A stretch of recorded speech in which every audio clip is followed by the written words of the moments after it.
alcoholic beverages, as long as you just don't get too intoxicated, till you're slurring your speech and tripping over your feet. Okay. Well, that's just a cultural standard. Okay. Well, I don't agree that alcohol can be like problematic in a society. Of course you don't, because you see, you're your own God. You're going to decide what is right and wrong rather than God. No, I was just agreeing with you that I don't agree with what you're saying is wrong. But, if I'm eating some dinner, I have a glass of wine. Listen, there's plenty of other things to drink than alcohol. Absolutely. You're drinking. You're drinking. No, there are many fruit juices you can drink. In fact, you can get non-alcoholic wine. Why are you buying alcoholic wine rather than non-alcoholic wine? You're drinking. Yeah. You're drinking alcohol for a reason, because you want to get a mild buzz. Okay, it's that simple. Okay, I wasn't born yesterday. I'm 61. I'm not disagreeing with that. I don't disagree. Yeah. So the point is, just drinking one beer begins impairment. Okay. I don't drink beer. It doesn't matter whether it's beer or wine. It's still alcohol. Do you know that the ancient Romans would not even drink their fermented wine unless it was watered down? No, I didn't know that. You taught me something. Yeah. And so what you're doing is you're consuming wine at twice the strength, if not greater, than what the ancient Romans would do. And they thought people who drank fermented wine undiluted were barbaric. Ancient Romans were also schizophrenic. Okay, all right. Look, now you've made it clear to me there's no point in talking with you any further. The Romans were not schizophrenic. I can explain. No, we're done. Thank you for your time. Back and to the left.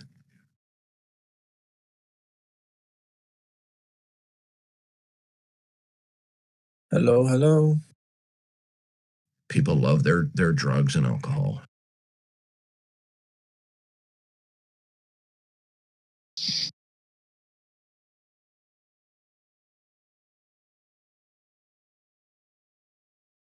Yeah, it's unfortunate.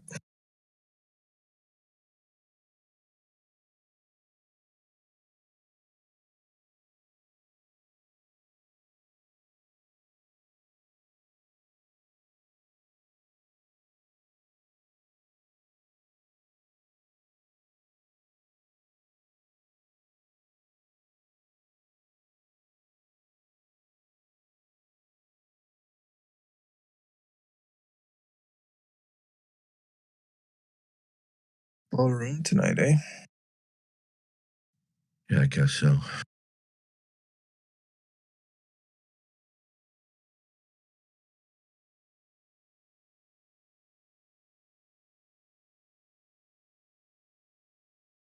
Darth had a conversation 3 days ago with an atheist, and he said, it's really not a big deal that Christ died for our sins. And I said, why? He said, well, he knew the risk, and he knew he was going to get resurrected. This is. It doesn't get any more asinine than that. I know. How do you respond to that? We're really dealing with people who are imbeciles. It's all over the place here, man. To say that that statement was exhibiting colossal stupidity is an understatement. I like what Rush Limbaugh said. They're glittering jewels of colossal ignorance.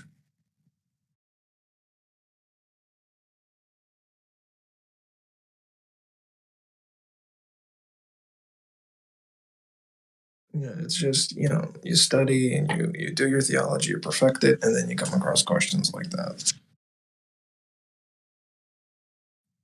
First of all, the meaning of the crucifixion and the meaning of anything for that matter is not determined by an inductive survey. The meaning of it is determined because it originates in the mind of God as the supreme being and the creator and the sovereign Lord who exercises providential oversight. So every event only has its proper meaning in reflection to the mind of God. So if somebody comes up with a different perspective or a different interpretation other than what God has given, then they're just giving a figment of their imagination. Okay, it's that simple. So I could just simply say is when they make such colossal statements of stupidity, you say, by what standard do you say that? By what standard? Is your statement about the death of Christ something that is not a figment of your imagination? Right? He sounded like a teenager. I didn't want to push the issue. Yeah, well, this is how arrogant so many of the atheists are. Well, I was in there, and let me know what you think about this. I was in there with you know, Ask Christian, or what's his name? Theo. Theo. Okay, yeah. He was in there and he was talking to them for like a really long time. It was him and do you know who Athena is? Oh, Bina is a long-standing atheist troll. Okay. Is And it that's what it came off. Bena? Oh, no, I apologize. Athena. Athena. Okay. No, I'm not familiar with Athena. Well, just keep an eye out if you do come across her. She was just as blatant with her stupidity as this other guy was. But look, how many times in Jesus' ministry did he have to correct the religious leaders and even his apostles? And that's what I was going to get to. When Jesus also said, "Don't cast your pearls to the swine." When do we as Christians stop and just realize that who we're talking to is just not receptive and is never going to be receptive? Well, I think there's a difference that when we're in a one-on-one or just a local setting, that at a certain point we realize that the person's just being an outright contrarian. But when we're here online, we're not just talking to that individual, we're talking to an audience and we're providing teaching moments. Now, there are certain people that they cross certain lines that I just say to myself, okay, they've put themselves in the swine category. And then I no longer talk with them. Gotcha. Swine cunt. Yeah, obviously your mom and dad didn't do a good job with you. Your mom did a good job with me though, mate. Yeah. See, like this is what I mean, this is what a moron. You're laughing. I mean, it's not even funny. Oh, buddy. Yeah, you know what? No, it's because the other night I was going to ask a question and you muted me. So well, surprise. I mute a lot of people because they deserve it. No, I was asking actually like a question about infidelity, and I wanted to know the answer, and you assumed what I was going to say, and you muted me like a fuckwit. Sir. I deal with an inordinate number of trolls and hecklers. Okay. Now so you made an assumption. Okay, all right. I'm making an assumption right now. I'm done with your nonsense. Yeah. So case in point. You ever see that movie about a German submarine called Das Boot? You know, that was a good movie, but U-571 was good too. Yeah. Did you get it? Das Boot? I did. Yeah. Have you seen U-571? No, I haven't seen it, but I've heard it's good. That's a good one too. Darth, could I ask you a question, please? You just did. Okay, another question. Reply to my DM.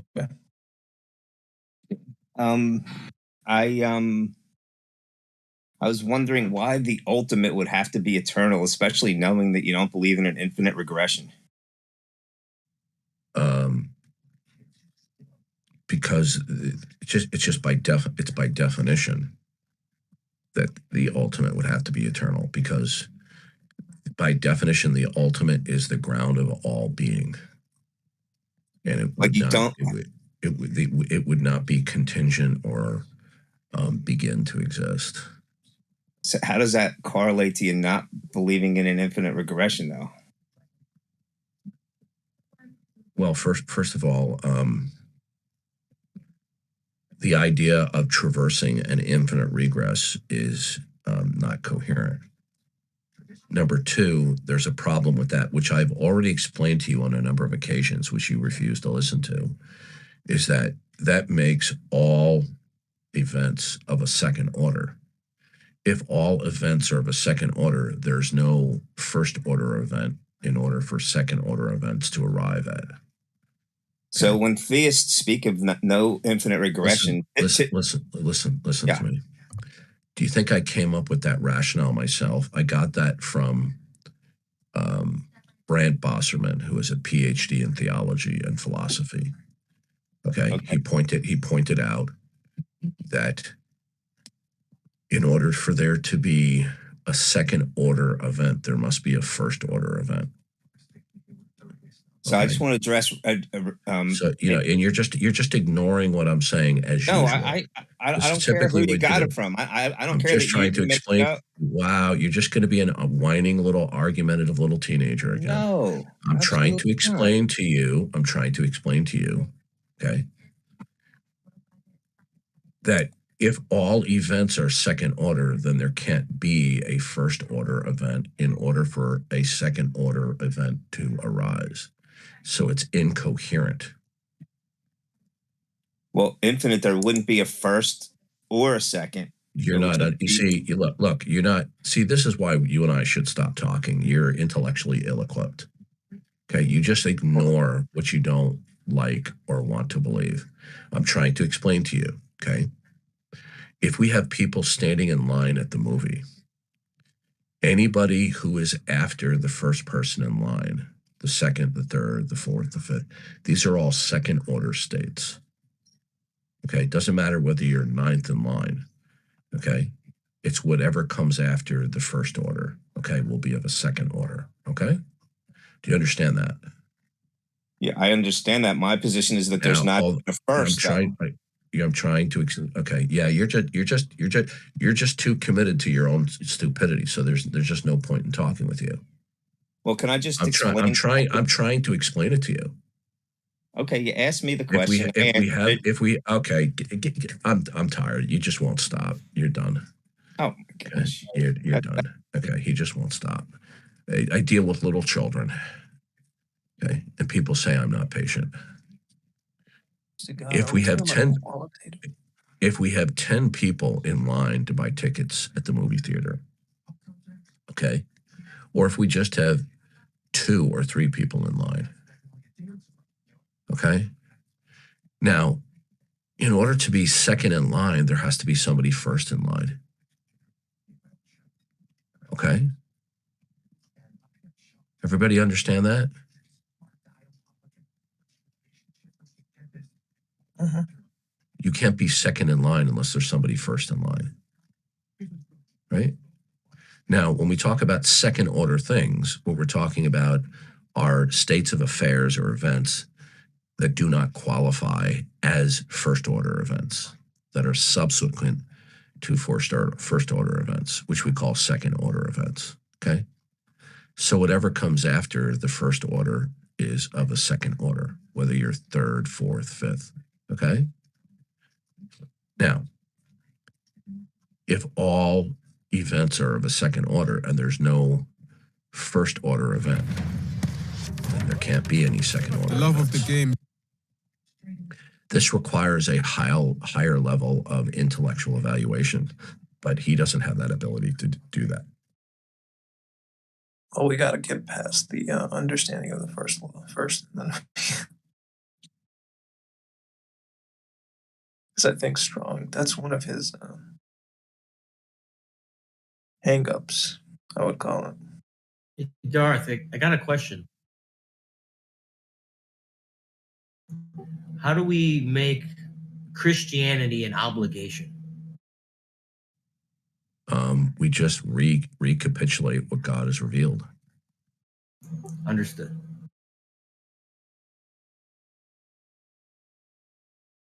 You're obligated because God says so. Right, but I think the atheist problem is that they don't feel that obligation.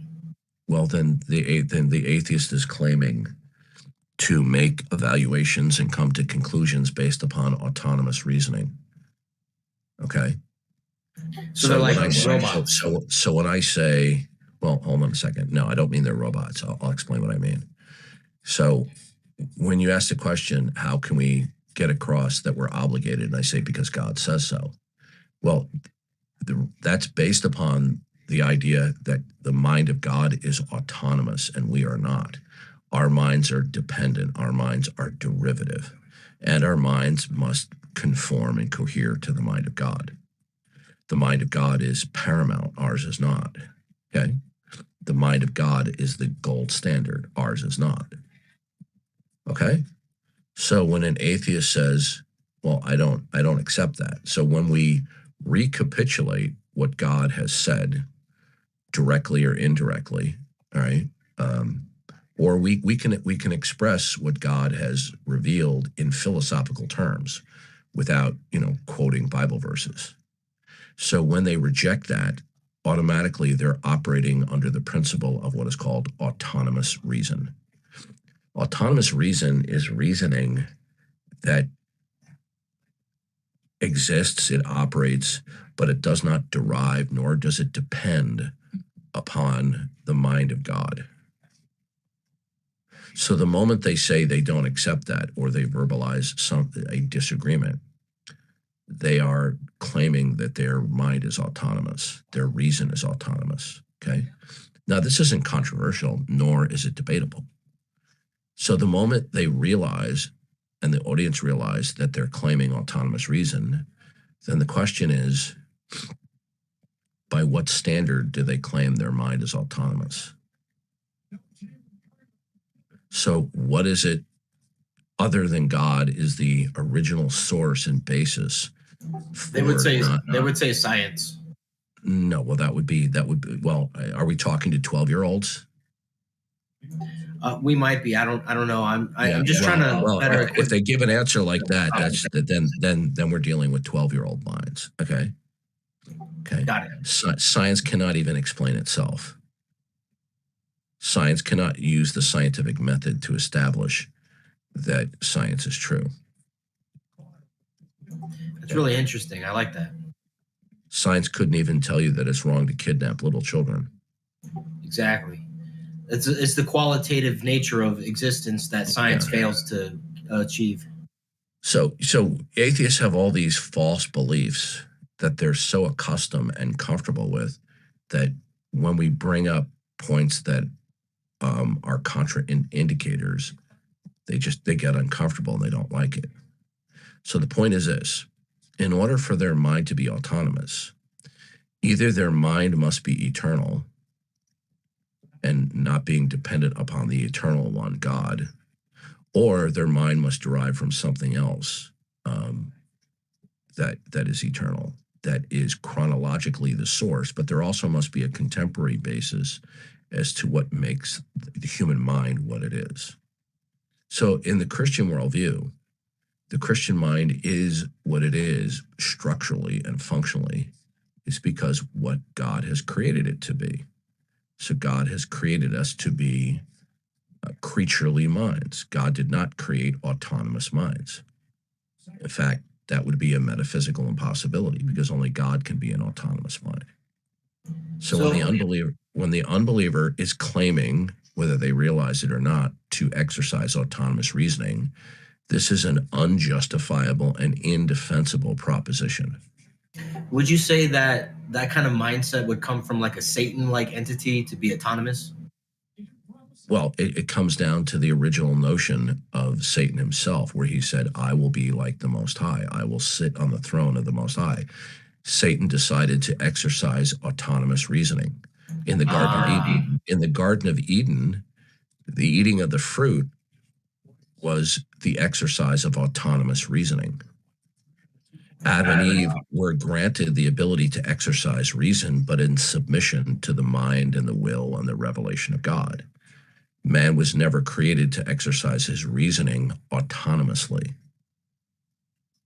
But unbelievers think that they're fine in exercising their reasoning autonomously, but this is not something that they can defend. That basically makes them robots, it feels like.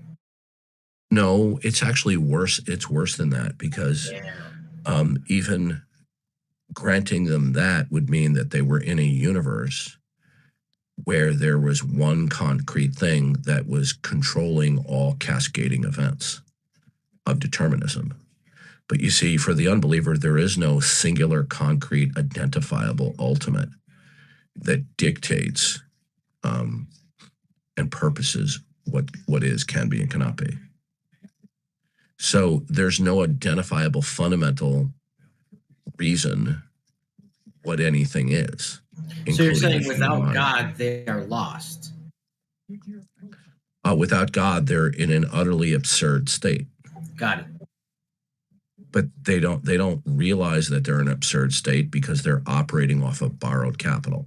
They're operating off of certain parameters that God has created, God has instituted, and God preserves, and they're borrowing off of that. Okay, when you take that away from them, say, "Good, explain how your reasoning now is intelligible." Okay, and they won't be able to do it. They'll attempt to do it, but they won't be able to do it. I always thought that the universe couldn't be coherent without God. Well, yeah, I agree with that, but here's the deal. Either we're going to start from the position that God is and that his mind is autonomous and everything else is derivative and creaturely, including our mind, which would mean that the beginning of all things would constitute the rational, meaning the rational mind of God. Now, on the other hand, there are some unbelievers who think that there's something that's fundamental that isn't a mind, that it is not the rational, okay? Not that it's irrational to believe in what is fundamental that's not a mind. It just isn't constitutive of being the rational, okay? So I could say of you, you're constitutive of being the rational, but a rock is not constitutive of being the rational, okay? So in the Christian worldview, God reveals to us directly and indirectly through his natural and special revelation that our rationality is begotten. It is gifted to us from our Creator to be like him, so that the rational, meaning God, begets the rational, us. I got a question. Let me finish. So when they reject that, they're claiming that they are constitutive of the rational. So how does what is fundamental being constitutive of the not rational beget and exude the rational? How does that work? And attempting to appeal to evolution doesn't get you there. It would just be begging the question. There is no possible way to explain how what is fundamental. First of all, they couldn't even identify and defend what's fundamental. But even if they could, how would they be able to explain how the non-rational begets the rational? I think I have an answer to that. But first, what I want to ask is, since God's mind is autonomous, would it be irrational to say that letting your mind become autonomous is like letting your mind become like God? No, you are falsely believing that your mind can be like God.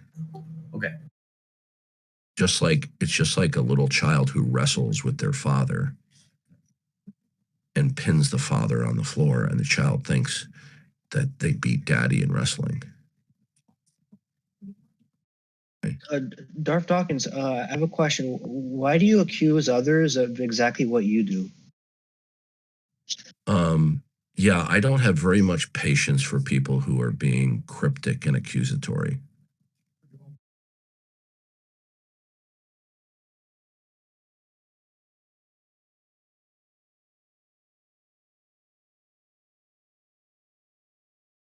So do you want to stop being a little teenager and give me a substantive statement to deal with?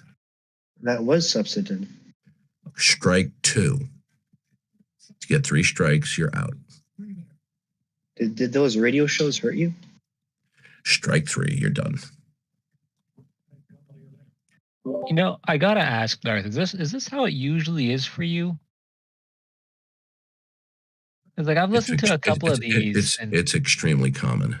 Because you and I, we've talked and we've disagreed, but we keep it cordial. I think you and I have had a couple of heated conversations, but out of the dozens of interactions that we've had, I won't say I never have gotten upset with you, but out of the dozens of interactions, you've conducted yourself fairly intelligently. I appreciate that, Darth. And I only recognize your voice because I saw your avatar. Yeah, I use the same avatar everywhere. You're one of the rare opponents that I've had to deal with that actually makes debating fun. Okay. You know what? Come on, Darth. Come on, Darth. You know I've been fun. Well, stop being so egocentric, okay? Who said I didn't say you're fun? I'm just saying that, what's your previous screen name? Steven, is it? Yeah. Steven. I'm giving Steven a compliment, and automatically you have to take it as a slight to you existential. So. Come on. Well, he's trying to like live out his name. Oh, so. I know. Look, I try to size people up, and even when I think people are being trolls, I give them the benefit of the doubt. I give them enough rope to hang themselves. Okay. Oh yeah, and sometimes people think that I mute or eject people very quickly, but what they don't understand is some of these people I have a prior history with. Even if you didn't have history with it, there's just like common courtesy. Well, I'm just saying that, you know, there are times that I'm quick on the ejection button. And based on what I've heard in these rooms, is like these people come in and just, you know, say vile things against you and expect that to be an okay thing to do. Well, just like that last guy, you know, he made an accusation, but it was kind of stupidly put, you know. Yeah, so you're making a cryptic generalization. So you want to give me something substantive? And he refused to do it. Mm-hmm.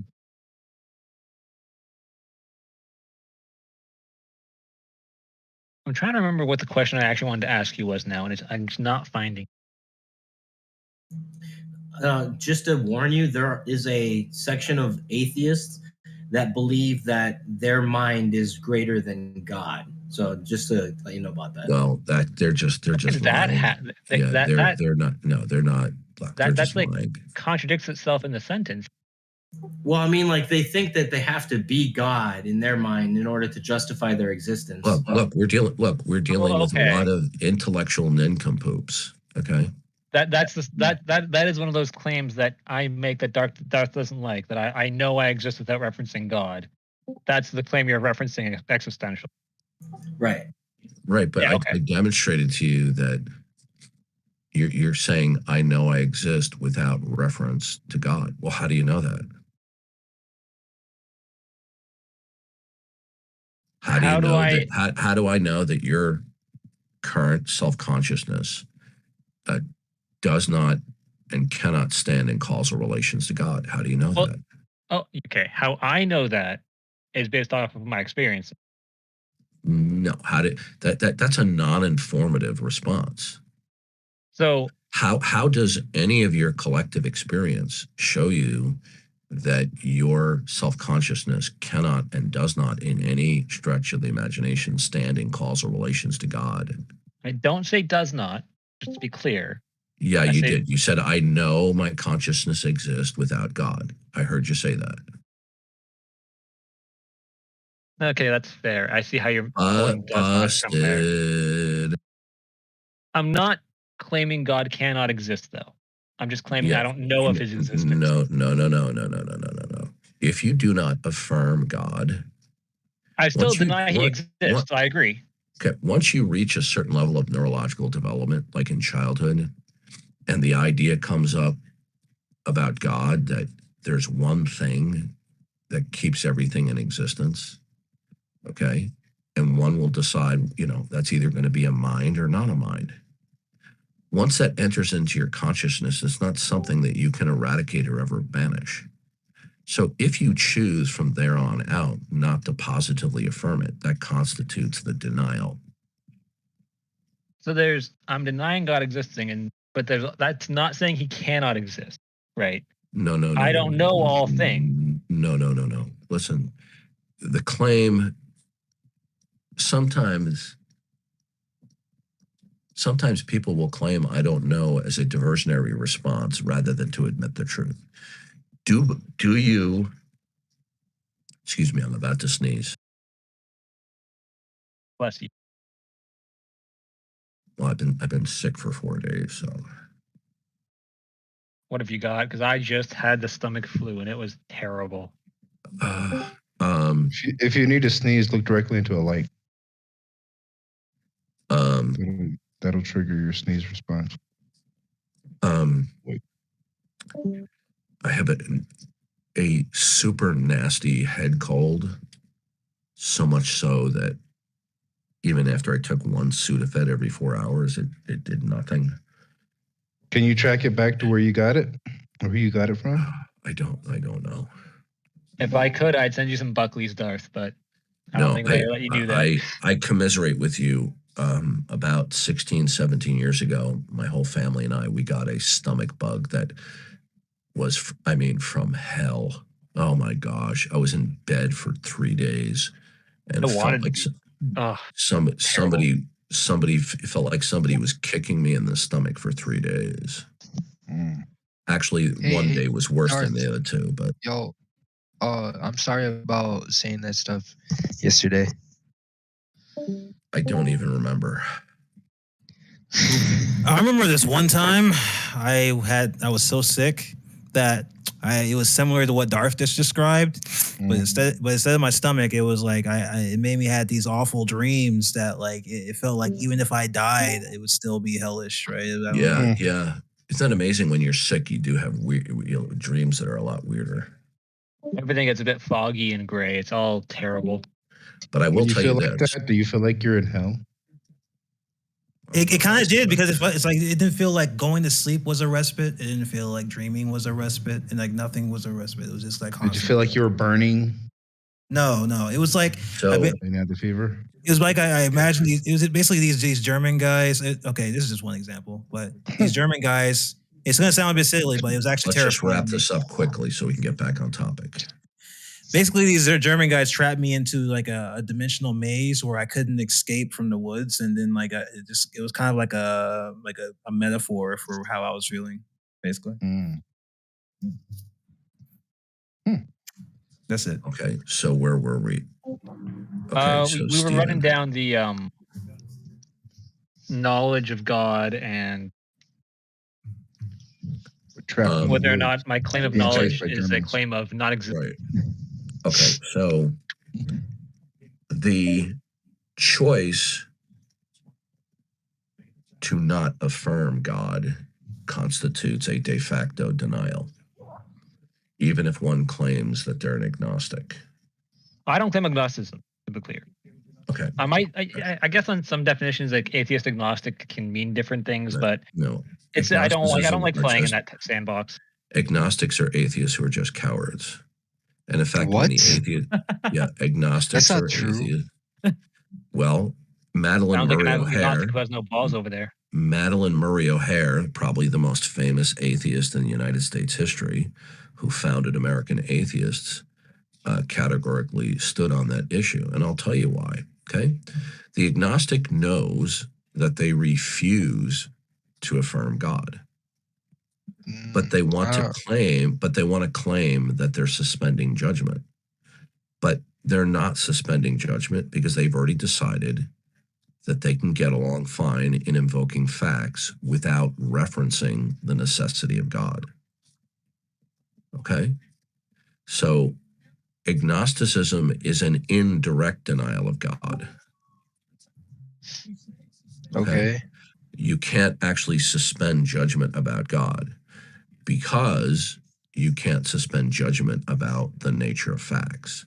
Either you will invoke facts with reference to the necessity of God, or you will invoke facts without referencing the necessity of God. Wait. So can I say something?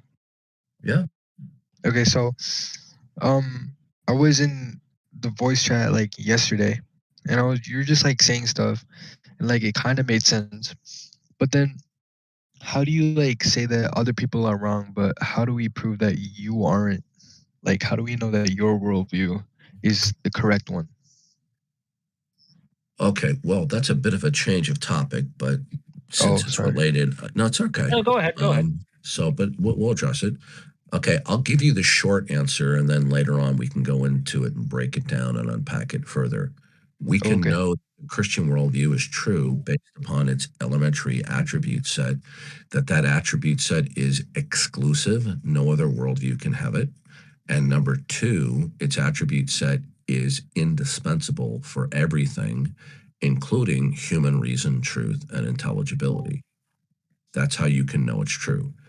Okay, because the attribute set makes a positive, undeniable case for itself. It's the Christian worldview in terms of its base attribute set constitutes being self-attesting and self-authenticating. Now, there are going to be people out there who are going to categorically reject that, but it doesn't matter whether they reject it. Their rejection is not a defeater. Okay, well, if I replaced Jesus Christ with a unicorn, would that change anything?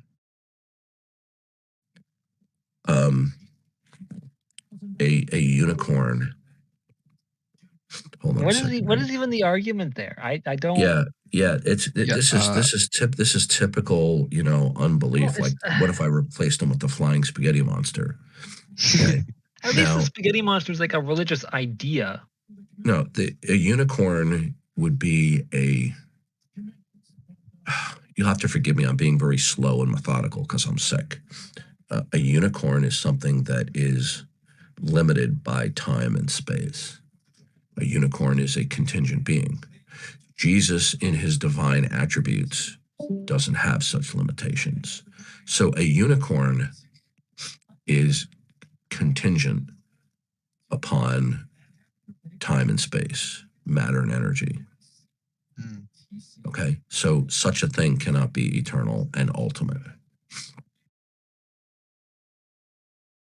You see, what human beings do, whether they have low IQs or high IQs, is they try to come up with intellectually satisfying excuses for why they don't have to believe the God that they know. It's all an attempt to run from God. That's all it is. It's not complicated. You want me to prove it? I'll prove it to you. Yeah, go ahead. In my opinion, I feel like it's the opposite, where people believe in God so they can feel more comfortable. Like, because like when you don't know something, like the huge area of space, the unlimited area of the universe or whatever, that's like kind of scary to think about. And like that would death not, it and wouldn't whatever. follow. Even let's say I grant that that's true, it wouldn't follow from that God doesn't exist. Maybe I know. I'm not saying that. Maybe it is that God designed us for most people to think that way, and some people. Like, why would he create something so big and then we're just basically insignificant? Why would we be insignificant? Does because size we're like so no. Listen, does size determine significance? No. Okay, well, there you go. I just falsified your position. Well, okay, wait.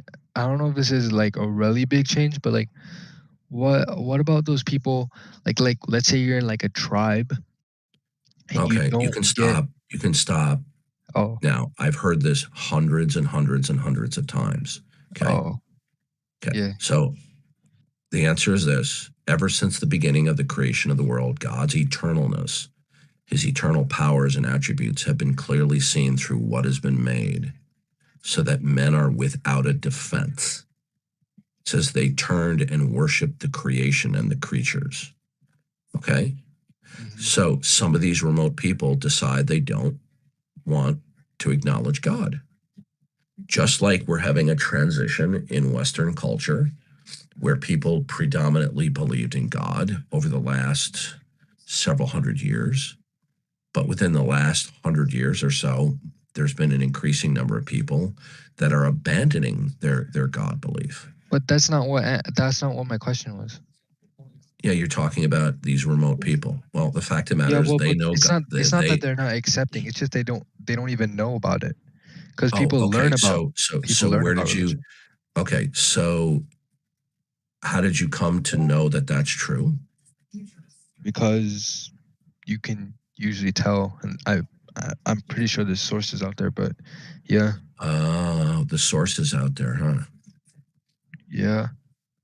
No, what you're doing is you're putting on the table is your prejudicial conjecture.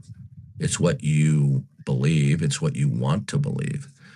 The Bible says that's not the really Bible. true. Listen to me. Question. The Bible says all men know that God exists. Well, but the there Bible are also some, says the Bible is true. So that's right. so how can you that's like a guy saying trust me. Like, how do you trust someone who says trust me? Like, doesn't make any sense. Well, because you see, that's not the simplistic claim that the Bible is making. When you have a proper understanding of the content of the Bible from Genesis to Revelation, it's not just saying believe on the Word of God. The Bible as a composite message proves objectively that it is the Word of God. In that it is indispensable. Okay, only the Word of God could be indispensable. Now, if you reject the notion that the composite message of the Bible and how it reveals the character and attributes of God are not indispensable, then you are instantly making a counterclaim. Do you understand that? Yeah. So am I going to go to hell? Then you're going to go to hell even if you do believe in God. Everyone is going to. Why? Because you're a sinner before a perfect God. Okay? And because God is perfect, he must punish all rebellion and evil. But well, look, do you want to hear it or not? Yeah, I do. You're going to go to hell because God's perfect and you're not, and you are a rebellious sinner against him. Do you want to deny that you're rebellious against him? Well, if he was perfect, why would he punish people? Okay, notice how when I asked you a direct question about your standing before God, you gave me an evasive response. Gee, I wonder why you did that. Wait, I didn't even hear your question. Can you say it again? Yeah. You of course you heard me. No, I was paying attention to something else. Can you just say it again? You want to tell me that you believe that you're not rebellious against God? Oh, so you weren't paying attention.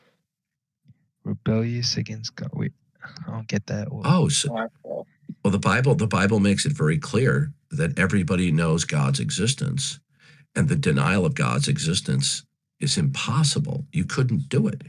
It's an impossible thing. Well, I'd say I don't know. I'm confused about it. Babies don't know God. Yeah, they don't. Well, that's not the issue. Okay, the issue is at a certain point. People.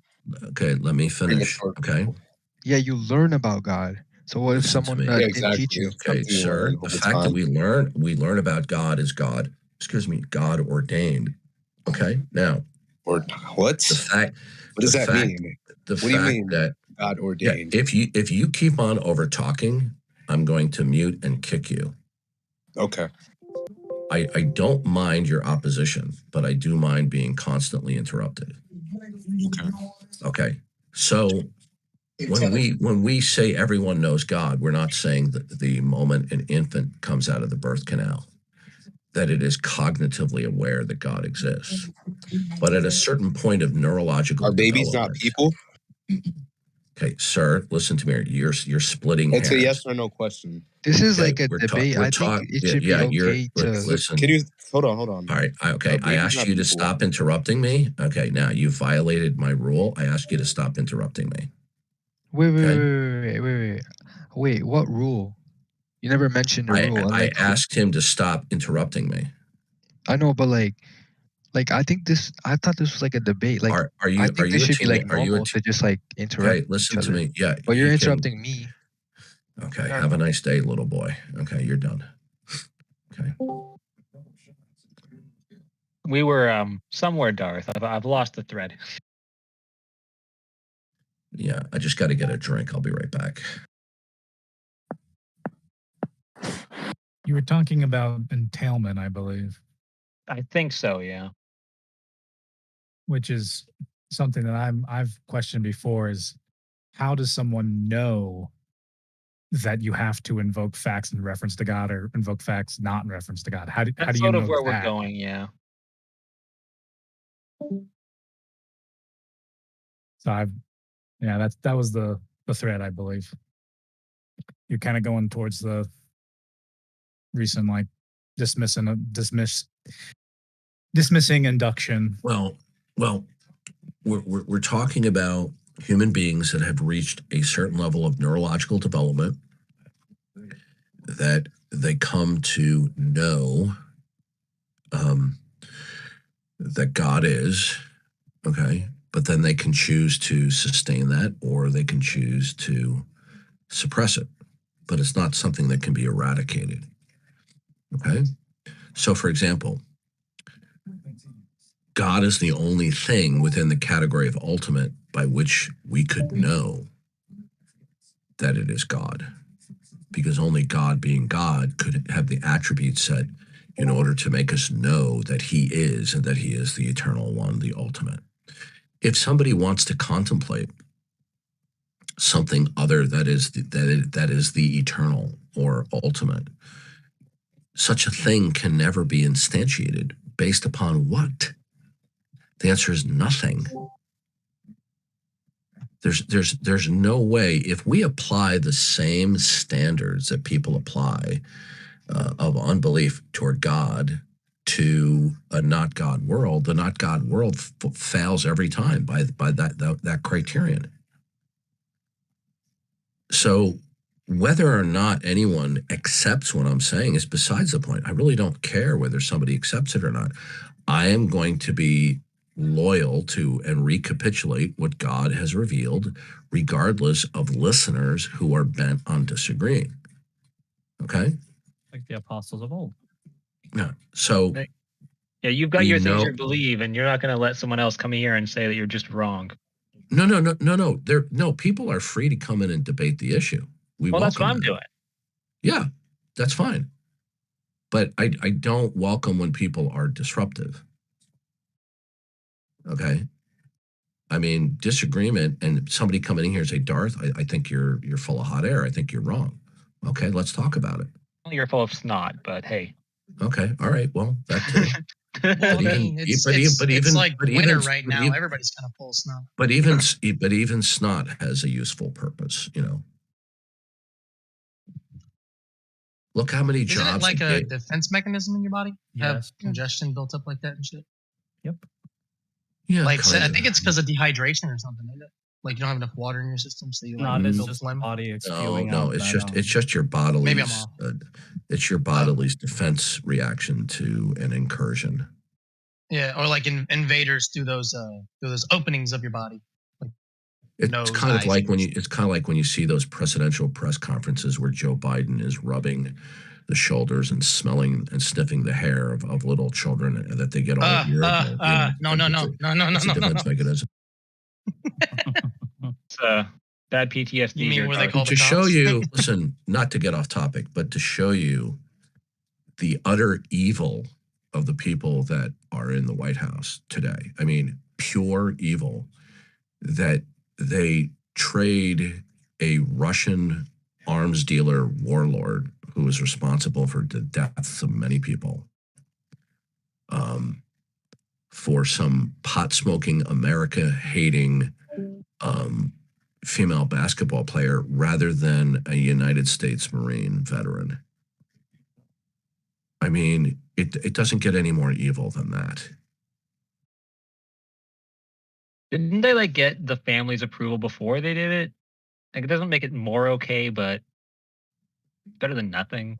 No, look, this is typical of what Democrats do. Okay, do you understand that Barack Obama released, I believe it was about 5 of the worst mass killers who were captured Taliban, okay, in Guantanamo Bay. And he traded them for a deserter, a guy who abandoned his post, okay, and purposely sided with the enemy. Didn't he get 4 people killed? Fuck. could know Yeah, anything. he knowledge did. being justified Okay. through belief. No, I'm just saying Like, this how is could he know things like the look. laws of logic are true I without, want to get like, back on topic here, but Yeah, this politics is far less interesting than religion. this is how evil the typical Democrats are. Okay, so the point is this: we come to know that God exists, even in part by just simply contemplating the thought of God. So when a little girl says to her daddy, when she's 3 years old, Daddy, why is the sky blue? And the father says, well, that's the way God made it. Who's God? Say God he's the creator. He's a mind. He's always existed.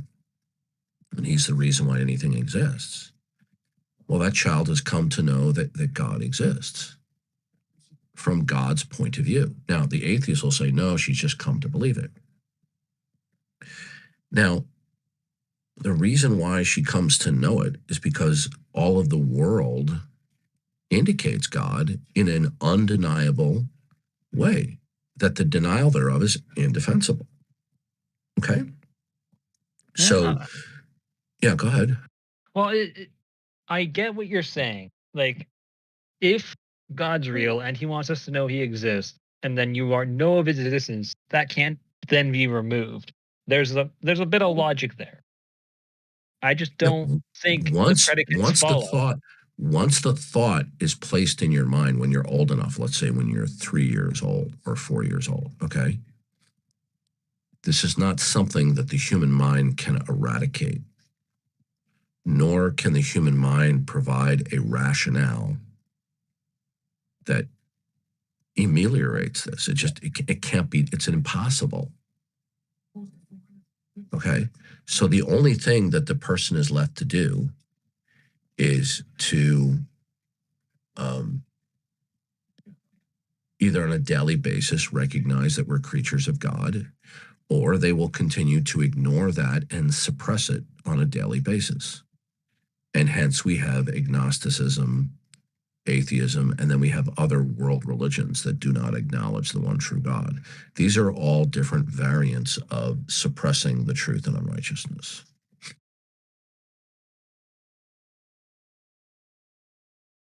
So once the idea of God is put in our mind, okay, God did not make it so that a child just knew even before their parents or anybody else telling them. But at a certain point, even if your parents don't tell you there's a God, sooner or later, very early in childhood, you're going to hear the word God. And even if you don't, in certain cultures, at a certain point, you're going to say, okay, why is everything here? It's a bit of a theoretical, just for a second.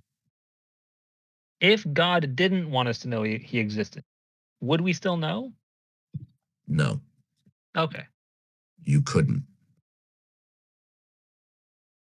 You and I can only know and believe. And by the way, the difference between knowledge and belief is overrated at times. Now, I certainly agree that it's an important distinction, but sometimes that distinction is just a matter of emphasis.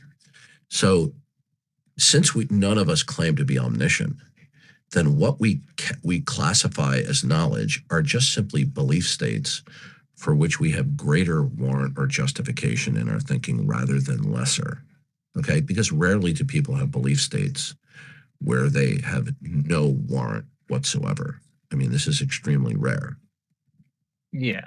Yeah. So usually you have reasons for what you believe, even if those reasons don't follow or don't lead you there. Since the child is not omniscient, nor can the child ever become omniscient, or growing early in neurological development, what is sufficient to know that God exists is just to have the belief that God is, even momentarily. Because once you have that belief, you can never eradicate it. You can suppress it, okay, through mental gymnastics and faulty reasoning, but you can never eradicate the belief that God is. Okay? I actually do gymnastics. Well, what's or that? Just tumbling. I I went off on a tangent, but you said gymnastics. That reminded me of my. I said mental gymnastics. Maybe he does both. You don't know. Apparently, I do mental and physical. There you go. Let's go with that. See, But I'm go on, approaching the situation differently than other apologists and debaters. Is because I'm always keeping in mind at any moment that I am not going to temporarily set aside my commitment to God's revelation because my opponent doesn't accept it, nor is he going to set aside his state of unbelief from me. So there's no neutrality. Okay. Yeah, and I'm not trying to claim neutrality. I do agree that there's no point in arguing neutrality, for one. And on this one, I do see your argument about it not even being a super cogent position if it's not followed with some caveats. You see, once you come to have a belief that God is, you can never get rid of it. And in fact, let's take, for example, Richard Dawkins, the famous atheist and evolutionist. Not the hugest fan of him, but carry on. I was gonna No, but he's a good exemplar of many of the way. Excuse me. All right. The way people think. Yeah, I'm all right. So Richard Dawkins says, biology is the study of extremely complicated things that appear to be designed. So even in one of the rankest atheists who hates the God of the Bible, well, even by evolution, usually you could term the selection process of natural selection as a design. Right. And I'm going to get to that in a second. Okay. Carry on. So even Richard Dawkins, who is a rabid evolutionist, okay, anti-creationist, said biology is the study of extremely complicated things that appear to be designed. They exemplify design. Okay. Then Michael Shermer, another famous atheist, PhD in evolution, says the biological, and I'm paraphrasing now, the biological kingdom exemplifies design, but it's designed from the bottom up, not the top down. Okay. Now, the idea, and Leonard Susskind, another world-renowned physicist, also an unbeliever, brilliant man, great to listen to him. He's such an interesting guy, but he just said, yeah, everything looks designed, okay, in the biological kingdom. He actually said this. He goes, yeah, it looks designed. And then he says, but Darwin showed us a better way. And then he starts talking about Darwin's ideology as a discovery. It wasn't a discovery. He didn't discover that evolution happened. He simply postulated the idea that incremental changes could accumulate over billions of years and, aided by natural selection, produce the tree of life. He didn't discover that. That was a concoction of his imagination. Okay? So how are those two things different? I don't understand your question. Like, a discovery is something you imagine and then prove. Well, because the so-called evidences for evolution don't hold up upon examination. Okay? Okay. So, contrary to what people think, and although there's an enormous amount of papers that have been written on it, it's really successful at predicting. What? That it's really successful at predicting things. No, I think you're confusing the idea that there's like biological variation or population genetics. I don't confuse things like population genetics with evolution. Okay.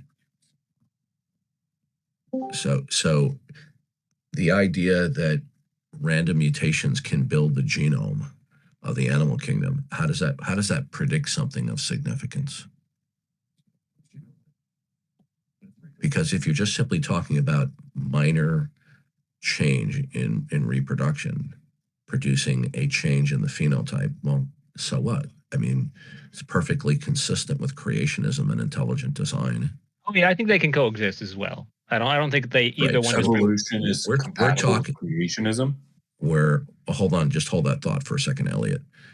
So what we're talking about is when we're going to talk about evolution with a capital E, we're talking about the notion that over millions and billions of years, there were incremental changes that resulted in what we call a universal common ancestry, or the tree of life.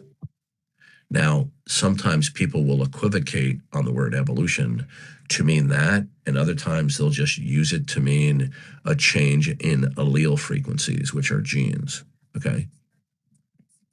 Well, nobody disputes the latter, okay?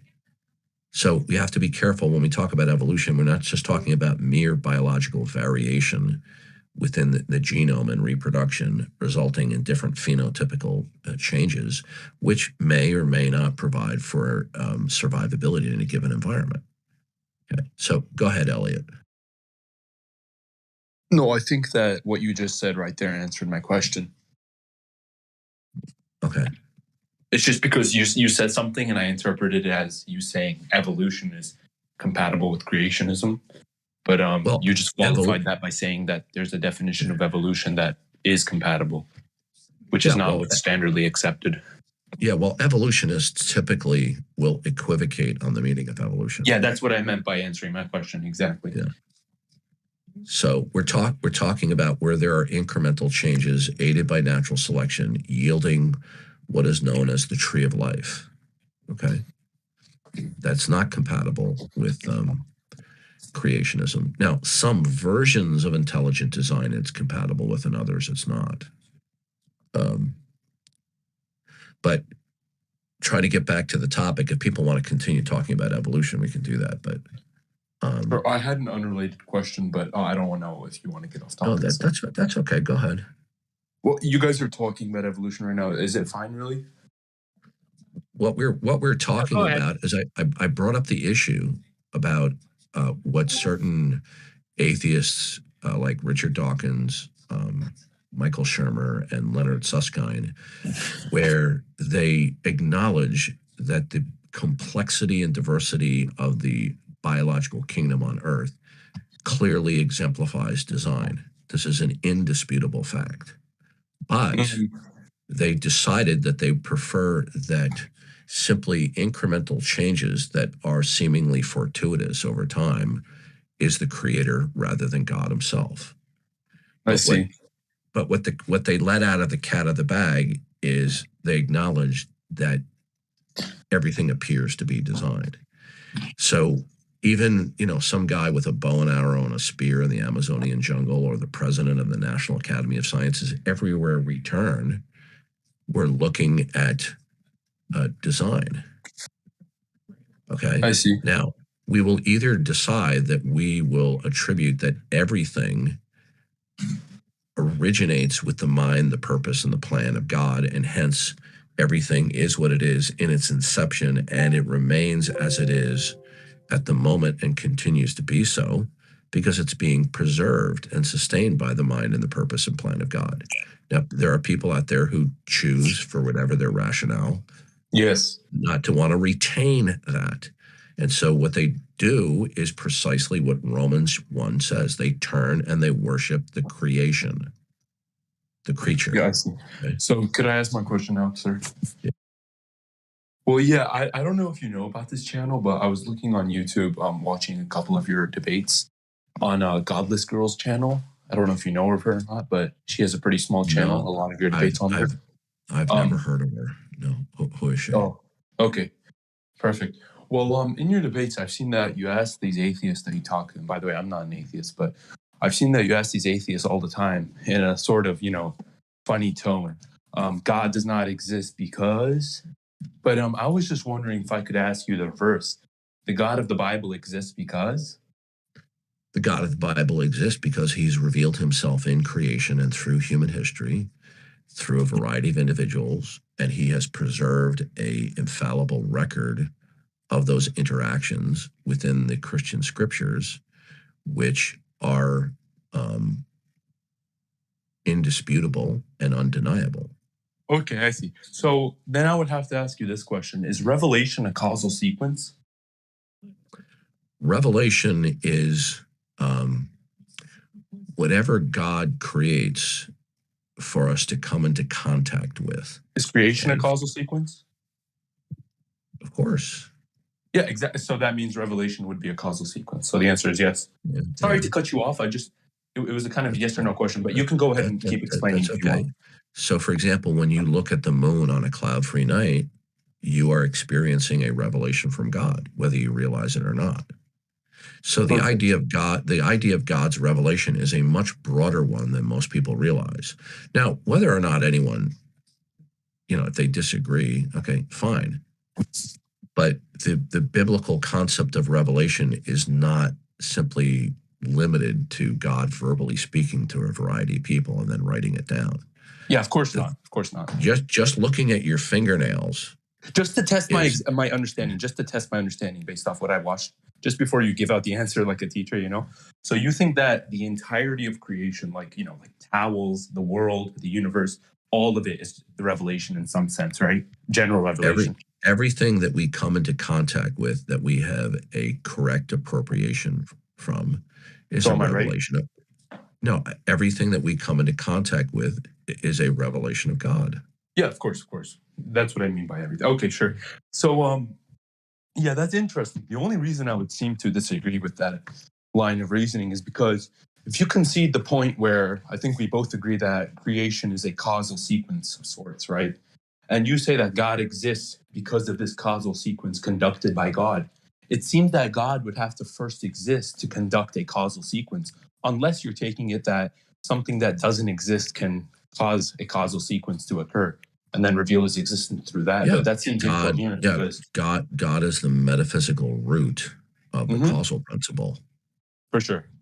But you take the act of creation as a causal sequence, correct? Of course. Okay, so that means that God exists because God caused X. But that means that God would first have to exist to cause X. So God exists because he caused X is not a justification for the proposition that God exists. No, the justification is that God revealed himself. Exactly. And we're taking God revealed himself, right, to be a causal sequence, which sir, listen to me. Sir, go ahead. The only way that God can make us to know that he exists is he has to purpose that one or more things reveal his existence. Okay? That he constructs the world in such a way which comes into contact with us, that we are recipients of that revelation. Okay? So the only way that we can know epistemologically that God exists is through him revealing himself. Yeah, without God purposing his creation to reveal him, then you couldn't instantiate God. So was I right in my interpretation of what you said right there? That we can only know God because he revealed himself? Yeah, that's correct. You can only know that God exists by God revealing himself. Perfect. So this is just the point of disagreement I have here.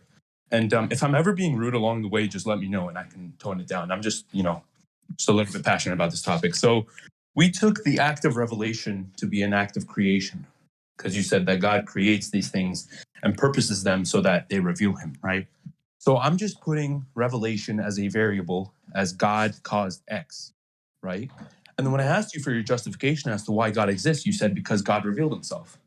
So based off this line of reasoning, what you said is equivalent to God exists because he caused X. But if we're taking causation to first, for existence to precede causation, that means that God would first have to exist to reveal himself, which means that the proposition that God exists because he revealed himself is not a justification for the proposition God exists. So what you gave as a justification is incorrect. So God, even God can't reveal himself? Okay, so this is also something. Answer. Yeah, I'm answering. I was listening to your mental gymnastics. And I appreciate are you telling me that an omnipotent, omniscient creator cannot reveal himself to man. No. Can I tell you what I am saying? Okay, so do you understand that even your own self-consciousness is revelatory of God? Yeah, but I answered no to the question. Okay. I said that God can reveal himself, maybe, possibly. Can I explain myself further? Well, where are you? Okay, how is what you're saying not a figment of your imagination?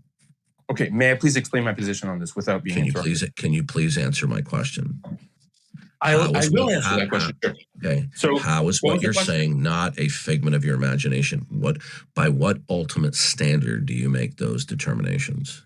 What do you mean by a figment of my imagination? Like a mental concept?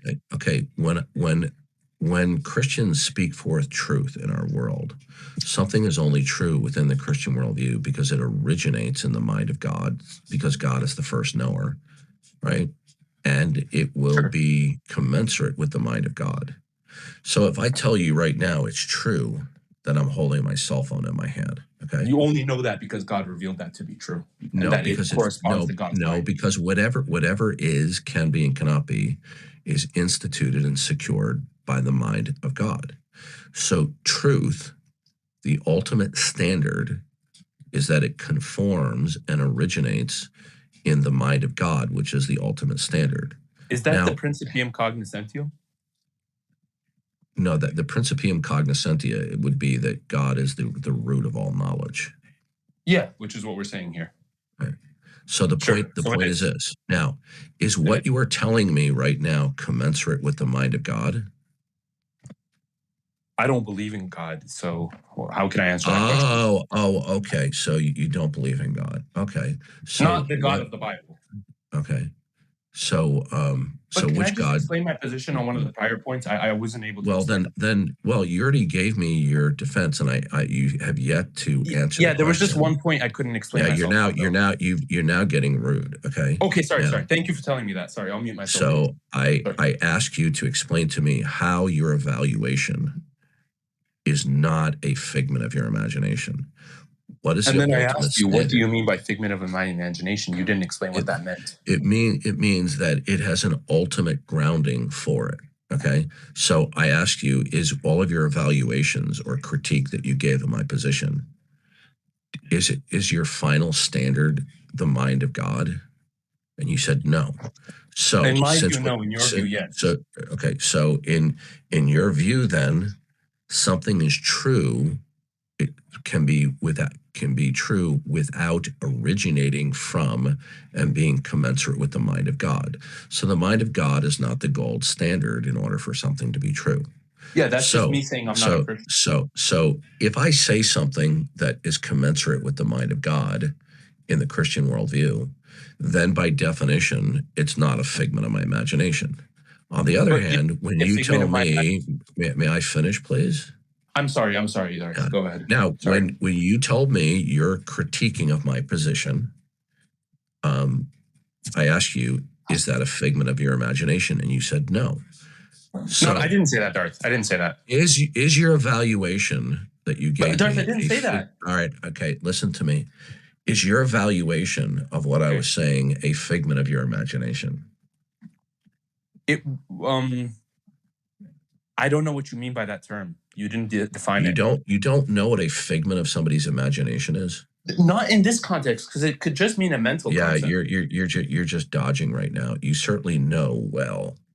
Okay. If you're taking that to mean like something that's just imaginary and not true, then sir, listen to me. Stop with the dodging, okay, and evasiveness. Is your evaluation that you gave me a figment of your imagination? No. Okay, then what is your ultimate standard that such an evaluation would have to conform to? To conform to, what is my ultimate standard for an evaluation to conform to? My critique of your position is based upon the assumptions that I have that serve as background knowledge for my positions. Okay, so in other words, it's just simply a figment of your imagination. It's an assumption, which is a mental concept, but I'm doing an internal critique. Okay. Listen, in order to do an internal critique, you have to be operating from a worldview that provides for reason. Okay. Actually, I don't so listen carefully. Okay, sir, In order to say the dog wags its tail or the sky is blue requires a system. So in the Christian Can I explain? worldview, Okay, sorry, no, go ahead. just hold on. In the Sorry, I'll Christian mute world, myself. I'm sorry. you have no idea how patient I'm being with you. I actually do. I'm sorry. I interrupted you. So in the Christian worldview, we have God is the source of everything, including truth. Whatever does not originate in the mind of God, like if somebody says XYZ state of affairs is true, but it doesn't originate in the mind of God in terms of God's purpose and his plan and sovereignty of what he allows to come to pass, then such a statement is not true. Okay? So, I'm just trying to collect my thoughts here because I'm sick. Take your time. It's okay. I need to put my phone in charge anyways, so just take your time, sir. So what I'm saying to you is this. You don't have a, okay, I'm going to go back to the closed system. In the Christian worldview, everything derives and depends upon God. It is the mind of God that determines everything that is, can be, and cannot be, including truth and reason. Now, that's a closed system, okay? Because God... What is a closed system? I'm going to explain it to you. God creates a world where some things can be and other things cannot. Okay? That's a very simple concept that even a child can understand. So what we have is a closed system. When you say some things that cannot be under God's world, and I'm just clarifying here, sorry for interrupting, but when you say some things that cannot be, are you talking like contradictions, for example? Yes. Okay, so perfect. What I'm saying to you is in God's world, he purposes what is, can be, and what cannot be. Okay, that constitutes a closed system. Such a statement is uncontroversial. Okay, now if you don't accept that God is, by virtue that he revealed himself, as I explained it to you, then you're going to be in an open system. Are we clear on that point before we move on? Darth, I was trying to connect my AirPods. The last 15 seconds of what you said cut out. Can you just repeat your question? Yeah, I explained to you what a closed system is. Yeah, I heard that. Your only alternative now is that you're operating from an open system. Are we clear on that?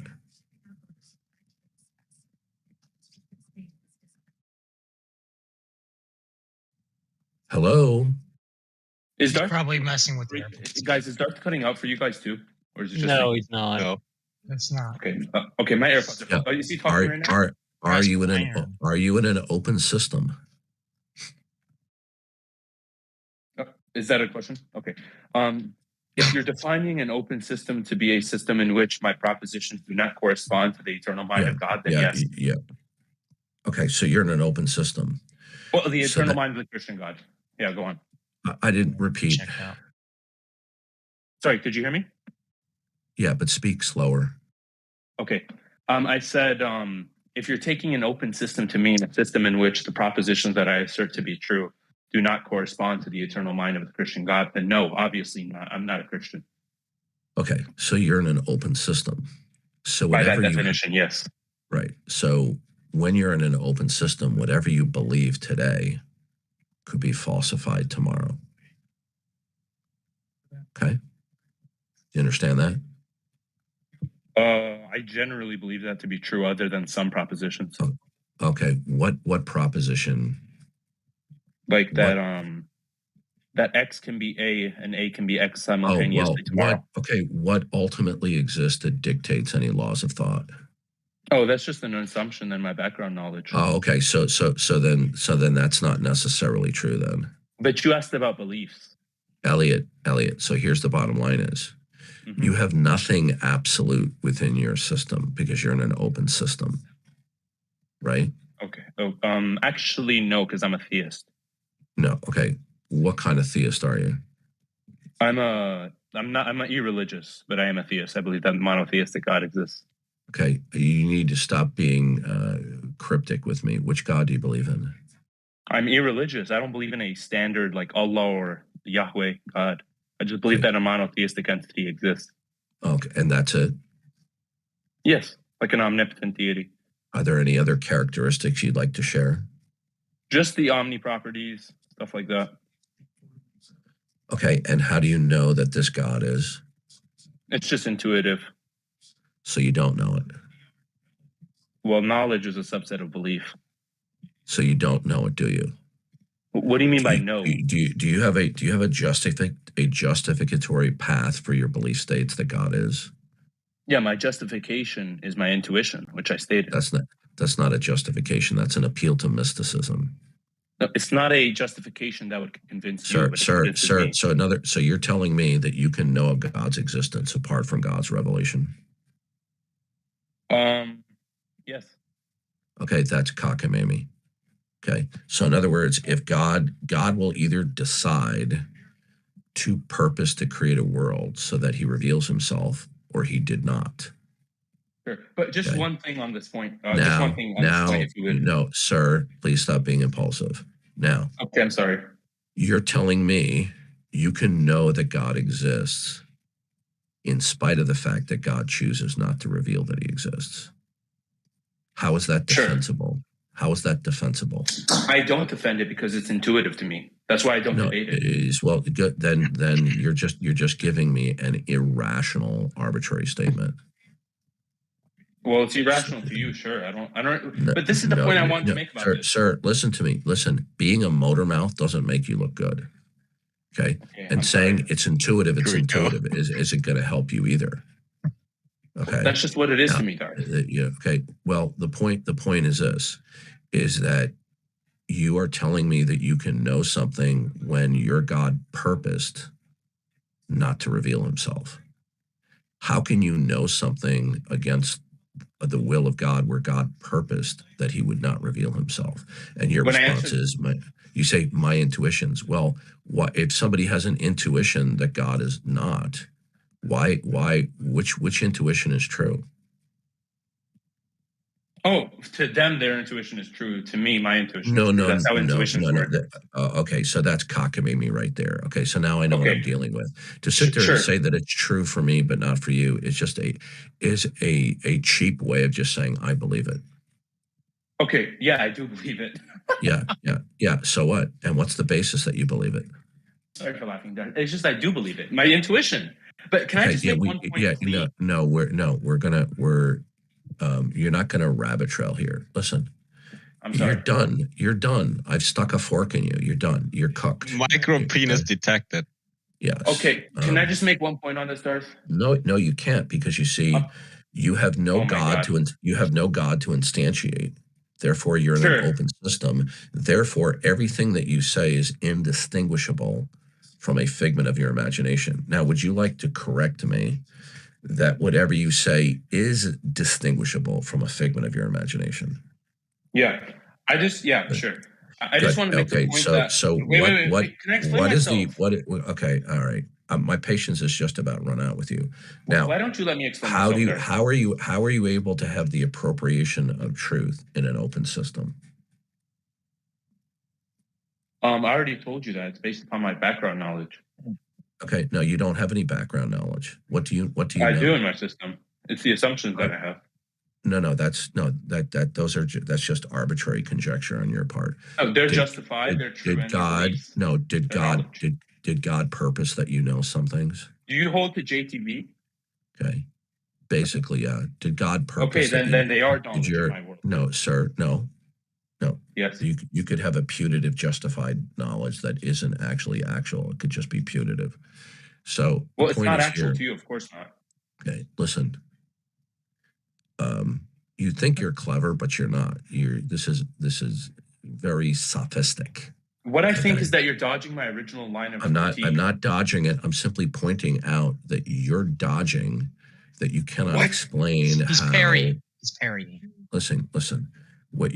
He's parrying. I like that. That's very good. Or we could say he's river dancing. So was I right? Was I right? Yeah. I just guessed that. But Darth, with the causal connections thing, didn't I not prove that your justification was not a justification? Elliot, in an open system, nothing is provable. Dodging again. We're on the same. Elliot, you're what I call a cordial bickerer. Okay. Now, Darth, the only Elliot, reason I'm getting aggressive is because you're dodging my line of questioning. No, I'm not dodging it. I'm simply focusing to a point, and I'm not being dissuaded. To a Showing you. Listen, everything that you're saying right now, is it a figment of your imagination? Sure, I can see that. Can we talk about Okay, the original line of questioning, which I exposed your argument? Have a nice day. Okay, he just admitted everything he says is a figment of his imagination. So I'm not going to argue. I think we should ban him from the server. No, I'm kidding. No. No, he's being sarcastic. Just arguing in bad faith, bro. Like, honestly. Of course he's arguing in bad faith. No, you are. How? Well, end of your fucking argument is always how old you are. Hurry, like, Darth, how mute old him are before you? he proves a point. And yeah, exactly. Like you're over talking everybody when they're like at the very most important point of their argument. Like if they actually are willing to Whether you agree with it or not, like you just cut. Like I get it. It's your room. You're America. You're just generalizing it at this point. Did you not hear him? Always the same. Why are you interrupting me? Did you just complain? Did you? Yeah, you did. Now, did you not just hear him in his final moments say?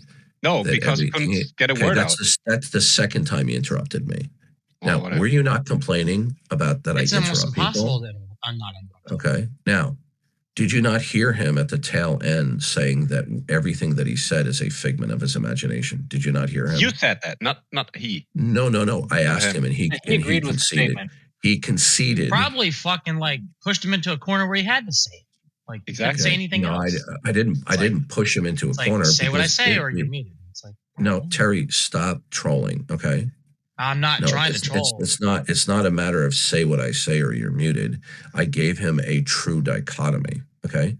If what he is saying is not a figment of his imagination, he's going to have an ultimate reference or grounding point that makes any belief statement true. But he had no ultimate grounding. Okay. When he said that he believed in God and I asked him to instantiate God, he couldn't. Did he instantiate God, Terry? I guess he didn't. So that means God doesn't exist and we're all atheists. Okay. So Terry, Terry, listen, I'm going to humor more you. atheist than before I came in here. Terry, if you're okay, that's strike 2. If you get strike 3, then I'll kick you from the room. Okay. I'm not putting up with this kind of antics. If you want to disagree with me, that's and you fine. shouldn't. I understand. Okay. Now, so I didn't force him to say anything, but what I did do was ask him dichotomous questions that were legitimate. So he recognizes that if he's in an open system, he's done. Stick a fork in him. But he says he believes in God in order to escape the peril of being in an open system. But then when I asked him to instantiate God, I will ask you, did he do so? Yeah, I guess not, because he was saying he was using his right. Okay, beliefs in his head. Since he failed to instantiate God, he's therefore operating out of an open system, and therefore whatever he says is indistinguishable from a figment of his imagination. Well, I have a legit question for you. You have you substantiate God. What's your proof? Can I ask? Like, do you believe? Well, I don't want to say. Terry, you know God exists? You need to chill just a little bit, okay? Well, no, I want to know. Cherry, your take on it. Cherry. Okay, pronounce my name correctly, please. It's not Cherry. Okay, all right, you're done. Oh. Okay, he wants to be a rude little 13-year-old. He's going to be treated like a 13-year-old. Ask clarification about the closed open system dichotomy you had there, Darth, if I could. Yeah, it's either you have an open system or a closed system. But and what you're how do you know that God is real if you don't have the internal reference point?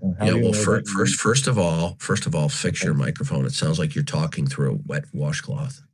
Does that invalidate my point or my question? We can barely understand you. Listen. I welcome your questions and your objections, but I am going to insist that people have a minimum of a decent mic quality, and your mic quality is not good. How about now? That's better. Go ahead. How do you know that? How can you believe in God, or how can you know that God is real if you don't have a reference point inside internally? Like, how do you know that your logic is consistent if you're going to base? Your mic quality is still not good. Yeah, it's like going back in. It's a little bit garbled. You got to look. It's 2022. Buy a good mic, okay? I'm using my iPhone 12. Okay, it's just I'm calling from outside, so the internet connection might be a little bad. Okay. You have your finger on the mic. No, you have your finger on the mic. Another thing is you might want to check out. Do you ever put your phone in your pocket? No, I'm like literally like talking to it right now. You sound a lot better now. No, I said, do you ever put your? Sometimes on the cell phone microphones, dust can accumulate. Yeah, that's Shinzo was saying that you might have had your pinky over the microphone port. Okay. By accident, yeah. We'll try again. Okay. I'm not trying to give you a hard time. Okay. No, I mean thank you for the advice, but my question was that if you're going to base your logic and your whole epistemology on something that is not you and something that is outside of you, then how can you perceive that that is true if the whole basis of your knowing and your truth and your logic is not you? How can you get from point A to point B and then use point B to justify point A from point B? Because of the epistemic position that we're in as humans, and we're not omniscient, then we're going to have to rely on God being the source of how we can know things, both directly and indirectly. But then, how is your leap of faith any different from the atheist? I didn't say a leap of faith. Well, I said it. Well, I didn't. It's not a leap of faith. I described what you were doing. Okay, so it's my opinion. Okay, so when I say to you that I know things because of a revelational epistemology, in other words, how God engages in revelatory actions, which is broader in scope than most people realize, that is the ontological basis of how we can come to know things. What's the objection to that? Well, I don't really have an objection to that. I mean, I would just say that it's no different from me saying that, I have another atheist friend and I'm going to have a leap of faith that No, you're quite mistaken. Okay. Are you an atheist? Yes, I am. Okay. So the differences here is we're coming from two different worldviews. Your worldview is the not God world. My worldview is the God worldview. Okay. So the worldview that I'm advocating here is not just a generic God, but it is a God who is perfect. Okay. Any God who is not perfect, then you can forget about instantiating such a God. Okay. Okay. So when you say that I'm in the same epistemic situation, I'm actually not, because in the Christian worldview, we have the self-disclosure of God himself in creation, that he exists, whether or not people accept it or not. In atheism, there is no identifiable, defensible ultimacy that dictates any instances of what is, can be, and cannot be. So I will ask you this question. In the atheist worldview, is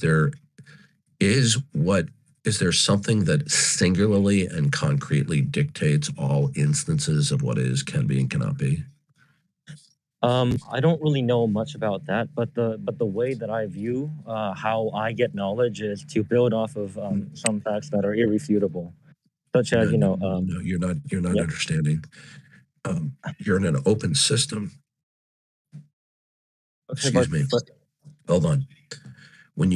Nothing is irrefutable in an open system, sir, and you're in an open system. Okay, then can I give you an example? Do you want to deny that you're in an open system? No, I'm just going to give you an example. Okay, hold on, sir. You got to focus. See, this is a typical tactic that when I ask very precise and clear questions. No, you're not. You're trying to be disruptive right now. You are, because you keep on talking over me. Now, in an open system, there cannot be anything that is irrefutable. That's a contradiction in terms. Okay. Only in a closed system can there be one or more things that are irrefutable. Okay? Okay. Now, do you realize that you're in an open system? Can you define open system again? An open system where there is not a identifiable, defensible ultimate that is a mind that makes us to know that it is, and that it is the creator who instantiates all that is, can be, and cannot be. So that would be a closed system. So you don't accept that, right? But then my question would be, how would you know that? Okay, sir, do you realize I've asked you a couple of questions and that you immediately ignore my question and then you just start rambling? I don't think. Yeah, you've done it several times. Sound like the little serpent, right? What's that? Being very bad faith. Okay. Look. I'm not operating. Look, I'm very much accustomed to people bickering with me as a tactic to get out of the questions. Yeah, am I bickering with you? Yeah, yes, you are. Now, I'm going to ask you again. I explained to you what a closed system is. In an open system, there is nothing that is identifiable and defensible, that singularly and is concrete, that dictates all instances of what is, can be, and cannot be. So you, sir, are in an open system. Do you want to accept or deny that? I mean, I'll accept that. Yes. Okay. So you cannot truly know something in your system, because whatever you believe today, there could be an occurrence that falsifies what you believe today. It could happen tomorrow, and then what you believe tomorrow could be falsified on the next day. So coming to the truth of certain matters is only feasible and possible in a closed system. Okay, so how a person obtains knowledge? I repeat, because I didn't hear you. Okay, so how a person obtains knowledge is to first accept that there is a God and then build off of that. Because there was one thing that is, you're not understanding. Okay. If your system were true, knowledge would be impossible. I'm not suggesting that even you as an unbeliever don't know things. I do hold that you know things because you're in God's world, but you're being inconsistent in your refusal to acknowledge him when he has revealed himself, and yet you want to claim that you can be in possession of knowledge without acknowledging him. So what I'm trying to press upon you is that knowledge is impossible if your system is true. Is knowledge possible in your worldview if your worldview is true? So you would define knowledge by what exactly? That you can come to know that something is true. Not that you just simply believe it's true, but that it's actually true. If I personally don't believe that. Let me explain it. Let me explain it this way. I know. I'm going to cut you off. I want to clarify it, okay? To show you a comparison. There are certain things that God has purposed for human beings to come to know in a way that they can't be wrong is true. Now, you don't have to accept that. I'm saying within the Christian worldview, God is the one who makes truth actually obtainable and accessible. Now, is truth and knowledge actually accessible if your worldview is true? No, not something that it would be irrefutable. No. Right. So then we're done. You've now realized that you cannot speak intelligibly without acknowledging God as your creator. But how would you acknowledge God as your creator if before you don't have that God? How would they? Okay, so no. We're talking. You're listen. Let me. What I'm saying. What you're misunderstanding is the belief in God versus the ontological status of God. We're not saying that you must believe in God in order for knowledge to be actualized. What we're saying is God must be ontologically true. He must be veridical. And that God must be the Hebrew God and the God that he must be the God. The ocean on Earth? That's correct. Okay. Now, if you want to snicker at that, then I'll take you at your word, and I'll ask you whatever comes out. Whatever snicker at you. Whatever comes out of your mouth. That's really weird, Darth. Okay? That's really weird. I didn't hear you, but you're being disruptive. Yeah, no, I'm just asking you questions because eventually I'm going to get muted. So okay, I just come in here to get muted real quick. Okay, there you go. Okay. So the point is I am commanded as a Christian to destroy every speculation and every lofty thing that is raised above the knowledge of God in order to bring you to the captivity of the Lordship of Jesus Christ. But you're only declaring that a God exists and saying that, oh, it's true. Hold because on, I'm not done. Well, okay. That's all I have to have is the revelation of God in order to know that something is true, because knowledge. Can somebody just say that another God revealed himself to him? No, they couldn't because well, first of all, it's interesting what you're doing is in your rejection of the self-identity claims of the Christian God, you're now attempting, rather than juxtapose my worldview against your not God worldview, you're trying to send me on a wild goose chase toward other worldviews that are body doubles. Okay, do you realize that's what you're doing? No. I think that's what I'm doing at all. Okay, sir, are any of those worldviews true or real that you're referring to? Yes, it is real. Okay. The other worldviews, Master, please stop being disruptive. I'm just saying. Mute your microphone.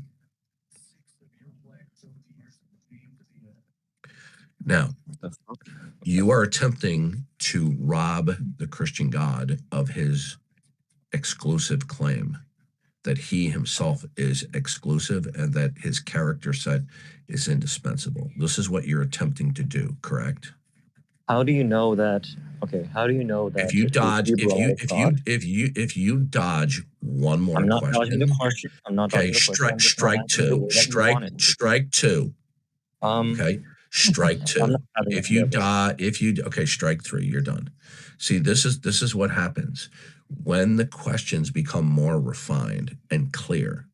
It provides them little to no wiggle room, and their position is exposed for what it is. That it is just sophistry and teenage reasoning. Okay. I've not heard this closed system, open system distinction from you before, Darth, and it's really curious to me. I'd love to explore some more. Well, you can actually read about it in Van Til's writings. I'm trying to remember what book it was in. It might be in Van Til's book on a Christian survey of epistemology. I'm going to be honest, Darth. I've tried to read a couple philosophy books, and they've just put me to sleep. Honestly, I can talk about that. I'm not. First of all, Van Til is a very hard read unless you have done prep work to understand, his thinking. And you understand that a lot of the stuff that he talks about in his books is going to go right over your head because it's not your area. You end up having to look up 3 terms in every sentence, kind of thing. Well, it's just look. The guy was a brilliant philosopher and theologian, undoubtedly, but there are other people that are more gifted communicators than he was. Although he was a prolific author. Yeah. Part of philosophy is that it builds off the backs of other philosophers. So sometimes you have to know previous information in order to know the current information. So Van Til is not writing to people who it's like reading Hume as your first book. Yeah, he's not theologian. Van Til is not writing to a lay audience. And this is why people who just try to dabble in it, they get discouraged. You see, once you start reading some of the works by his best students, like John Frame or Greg Bahnsen, or like Scott Oliphant, then you're prepared to dive into reading Van Til's work. Okay. There's one particular question I'd love to ask about the open-closed dichotomy you've proposed, or I guess got from Van Til. You're saying that in the closed system, God controls all the things, and for that reason, all the things make sense. Well, one way of characterizing it, but not the only way, is in a closed system, which is the Christian worldview. Some things cannot happen. Well, because God could make them happen. No. Listen carefully. In a closed system, there are some things that cannot happen because of God's purpose. Well, could his purpose not change? No, listen, I'm trying to explain something to you. God, we start with God before creation. When God creates the world, he purposes what that world will be in terms of what is, what can be, and what cannot be. Okay? And those three distinctions are important. Okay? So one of the key points of a closed system is that some things cannot happen. Okay? Now, this is not a controversial point when it comes to God's world. Okay? So, for example, Jesus could not have failed to be resurrected in God's world. Okay? So there are certain things that can happen. There are certain things that will happen, and there are certain things that cannot happen. At all similar to like a deterministic outlook on the world? No, it's just referencing God's sovereignty and his providence. It doesn't. We're not talking about that we are automatons before, God's knowledge. God. Okay, so everything short of human agency and action is determined by God. Now, God. Well, you're saying that. Yeah, can I finish? Sorry, go ahead. I thought there was a pause. So, I think we're overly complicating this, okay? And we're getting off track here. In the Christian worldview, the mind of God purposes what is, what can be, and what cannot be. Okay? So for example, when Gustav Eiffel, if that's his correct name, when he made the Eiffel Tower, he could have painted it purple. It could have happened. Right, but he didn't. Okay. Not that it couldn't happen. In other words, that it wasn't prohibited by some aspect of God's overall plan. Okay. So in a closed system, which represents the Christian worldview, and the Christian worldview is the only closed system that can be instantiated. Okay. So in a closed system, some things can't happen. So when people reject and through the composite Bible, okay, they now plunge themselves into an open system. Yeah, you've made me think of like what could truly not happen tomorrow. Well, in your world, anything can happen. Yeah, like the Earth could get hit by an asteroid tomorrow, and we could all poof. No. Anything could happen in your world. Anything. And if you say no, then I'll say, good. Explain to me what singularly and concretely dictates what is, can be, and cannot be that would prohibit what cannot happen. Well, there wouldn't be a prohibiting. It would be a... No, sir, you're not understanding. If something cannot happen, what is it that is fundamental that's dictating that? I'm not sure that there needs to be a thing dictating it. It could be that a thing can't happen. It's not possible. No. We're talking about definitionally, like a square circle. Look. I think he's talking about probability. No, what I'm saying, no, I'm not talking about probability. No, not you. I meant him. What I'm pointing out to you, in your world, anything can happen. And if you disagree with me and you tell me X, Y, Z cannot happen, it doesn't matter what X, Y, Z is. I'm going to say what fundamentally is absolute within itself and is unchanging and invariant that will impose or sustain. Say the word you don't like, Darth. It's reality. I know you don't like that. Okay, well then you need to get your money back from Fake It Till You Make It University, otherwise known as T-Jump University. Reality. So you say reality dictates all instances of what is, can be, and cannot be? Describes them. I didn't hear you. It describes them. No. I'm asking you what dictates the set of all real things. I don't think it's dictated. I think it's described. Okay. Well, then if it's not prescribed, then that means anything can happen. And if you say no, if you tell me X, Y, Z cannot happen, I'm going to say what imposes that impossibility? Reality does by its description. Okay. Okay. So we're coming full circle again. Okay. So what you're saying is reality dictates all instances of what is, can be, and cannot be, correct? I don't think it's like reality saying it into the ether or something like that. Stephen, in your view, does reality dictate all collective instances of what is, can be, and cannot be? The word I don't like is dictate, Darth. I think it describes it. No. Listen to me. Then you're not telling me what can or cannot happen. You're just talking about a reality description. doesn't change. The way reality is the way it's supposed to be. Sir, listen to me. Well, how do you know what cannot be? How do you know that reality can't change? Logic. Okay. Oh, so is logic absolute? Yes. And how do you know logic that? does not change? How do you know that? Because it describes reality. Reality doesn't change. What? Oh, okay. And how do you know that? What do you mean by testing it, right? This is the circular. No. This is such sophistry. It's beyond belief. Oh yeah, 100%. Okay? Yeah. What you're doing is you have an infinitesimally small amount of sense datum, and then you're extrapolating that everything else conforms in some way to your sensory experiences. Well, everyone else's conforms to mine too. No, you're not understanding. Look, Leonard Susskind is an atheist, and he said in an interview on A Closer Look, and he said, for all we know, physics could operate completely differently than the way it does here where we are. He says there's nothing to prevent that. Well, but we can look through our telescopes and we can see that it's acting the same way over there. No. You see, again, you're making ill-founded statements about the philosophy of science.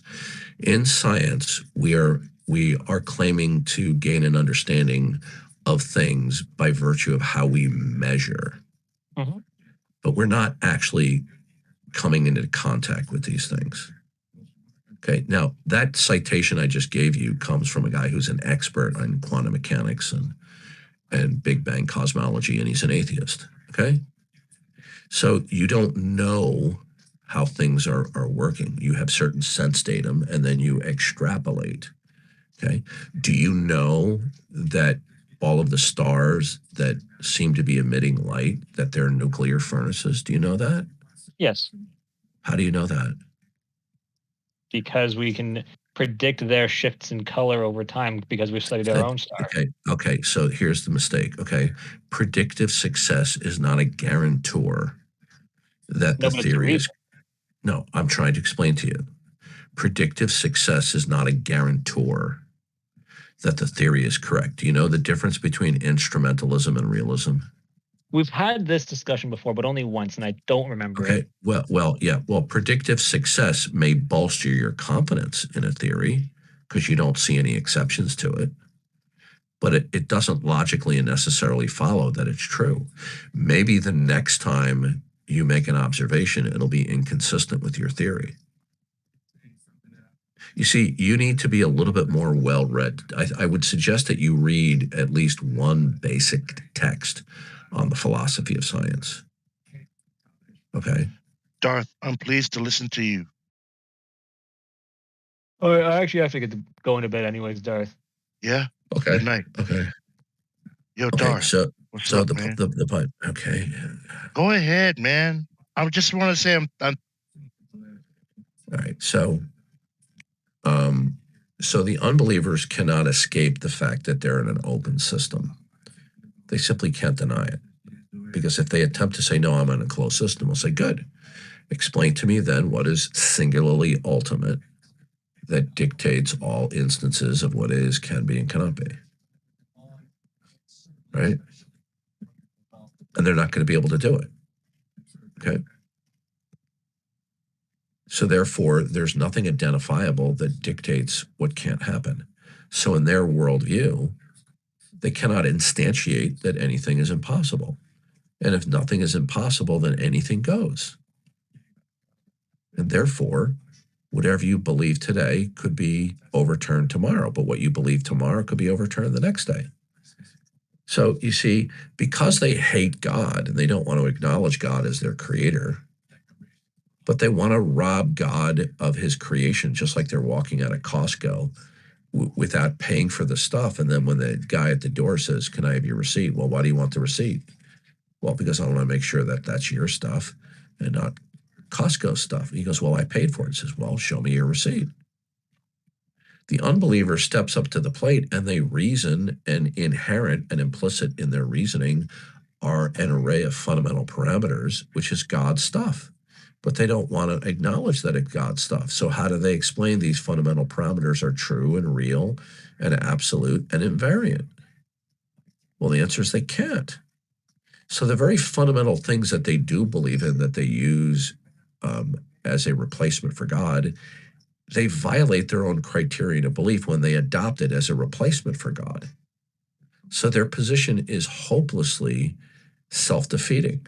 But they don't care that it's self-defeating, because their goal is the preservation of their own mental autonomy and the refusal to acknowledge God's autonomy by repenting of their would-be autonomy. Their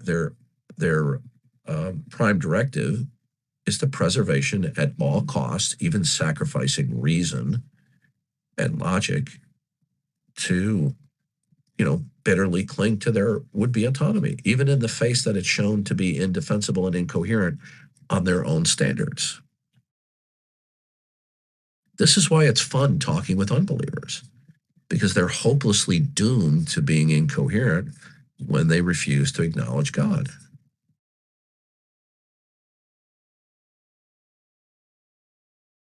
Well, I don't know how much longer I'm going to be on here because I'm sick.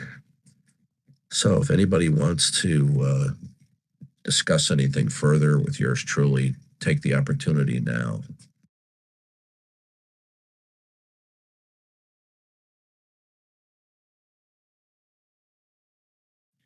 You see how such few intelligent atheists that I can get to come in here? Well, non-believers in their arguments aren't necessarily meant to prove anything foundational. No, it's a verbal diversionary tactic that they don't need God, but such a claim is unsustainable. And in fact, such a supposition violates their own standards of belief. They can't justify it. That's what I said, right? Like, we as beings are not really perfect performers when it comes to reasoning. And so their reasoning is not meant, like it's just not suited. Or even expressing that reasoning. No, it's meant, their reasoning is meant for one thing alone, just one thing. And that is their prime directive. That is to preserve and protect their bitterly clinging to their would-be autonomy. Okay? Because the would-be autonomy is a contradiction to the autonomy of the mind of God as the supreme being and the creator. So they don't matter. This is why most atheists that you deal with will bicker, they'll be bluster, they'll make stuff up, they'll lie, they'll dodge, they'll evade.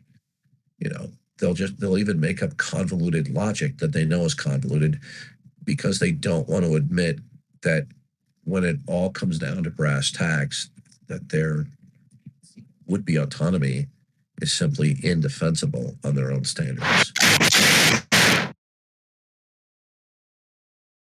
Weird.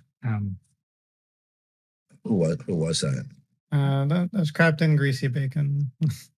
I think he noticed he was making background noise. I don't think he meant to mute it himself right after. No. All right. Well, I got to take a break. I might be back on shortly. I don't know. We'll see.